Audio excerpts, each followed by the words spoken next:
So would you retire in Zimbabwe?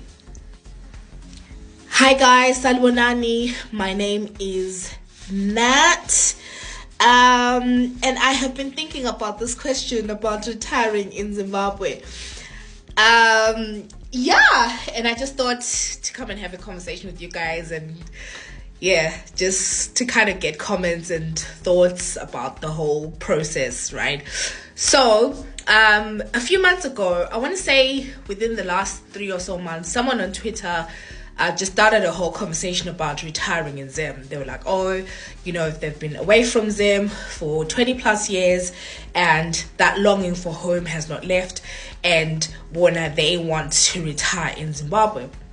And a lot of the comments were interesting. Like, some people were like, absolutely, we get you, want to go back to Zim, let's go back, yay, Zim is open for business and all that sort of stuff. And some people were like, no, like, things do not work in Zimbabwe, and it's just not a place that you can consider retiring just because, we know the issues, right?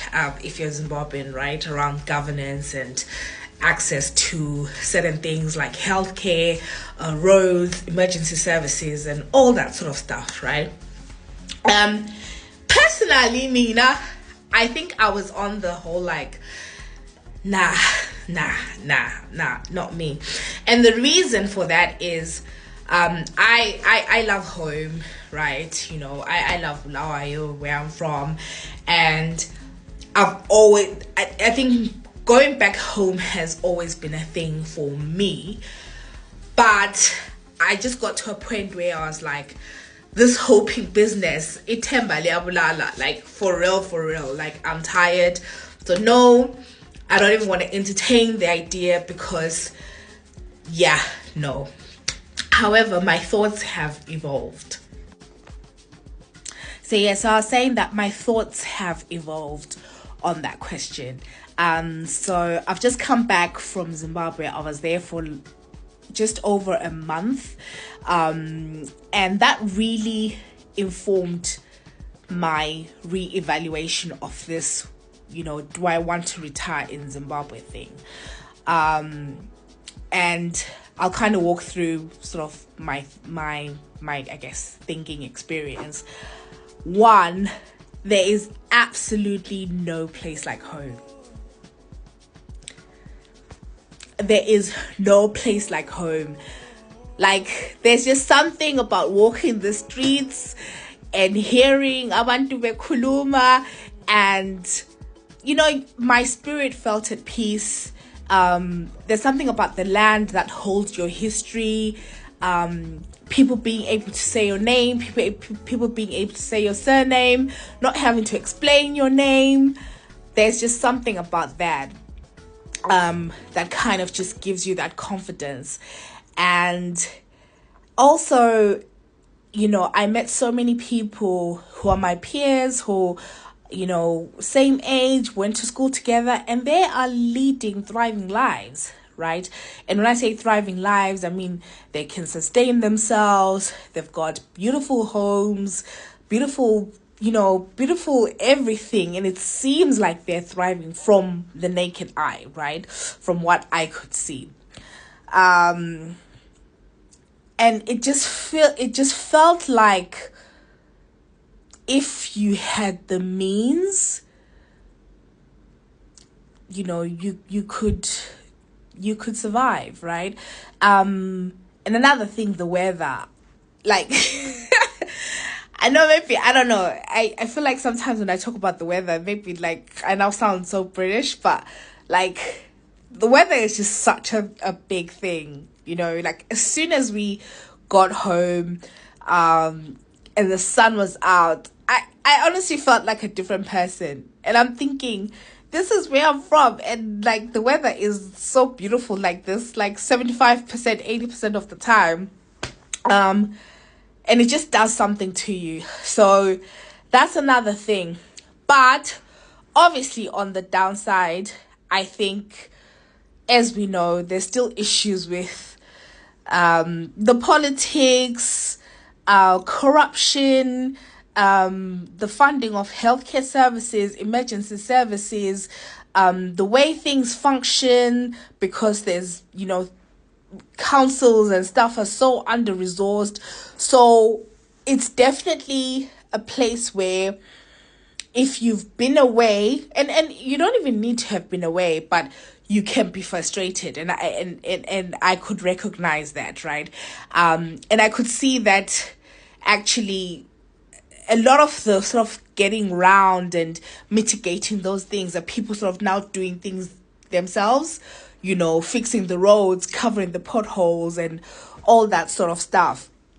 But it just felt like, man, if you had the means, this is such a beautiful place. Such a beautiful place. And for me, again, I can only speak to, I was in Bulawayo because that's where I'm from, and I spent most of the time in Bulawayo, outside of Bulawayo, in Vic Falls, so in Matebele land. So I guess when I'm talking about going back home, I'm really informed by my experiences in that region, which may not be the same as in other parts of Zimbabwe. And actually, I guess arguably, we know that that particular region is so under-resourced anyway, and there's marginalization going on, so that may mean that if you're thinking and considering other parts of Zimbabwe, maybe you're even better off, right? But yeah, and another interesting thing that I realized, it felt like, this isn't like an official census or anything, but from observation from the people I spoke to, it felt like there were a lot more white Zimbabwean returnees, so people who had moved to the UK, to Australia, wherever, had returned home, right? And they were home, and I'm making wild assumptions here and just going by the few people that I know a lot of them like still travel back, but they'd gone home. So I thought that was quite interesting, because it really, for me, I was something that I was like, because there was a time in Zim where it felt like, because of the politics and everything that was going on, that a lot of white Zimbabweans had left. But actually now it felt like a lot of them like have returned or are spending significant amount of time at home.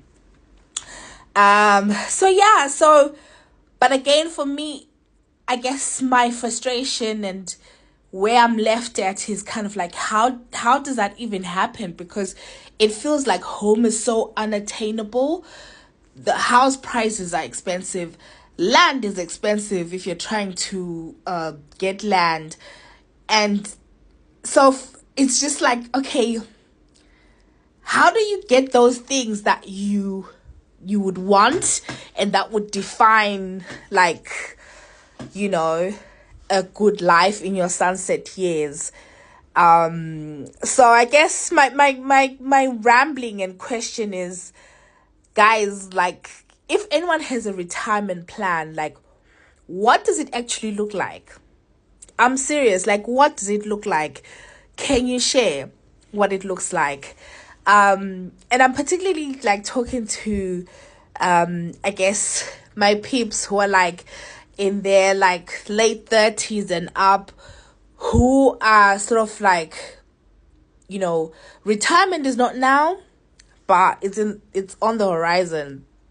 And are you starting to think about it, or have you just like given up on them?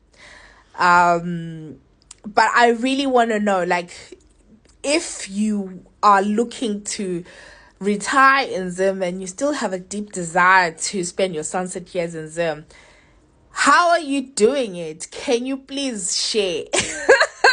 That's really what I want to know. Like, can you please share? And yeah. So would you retire in Zim? Or guys, are we just like giving up on Zimbabweans, just saying, nah, this is too much? Seriously, let me know. And I kind of want to delve into this Zim topic a little bit more, but just let me know first, and then we can take it from there.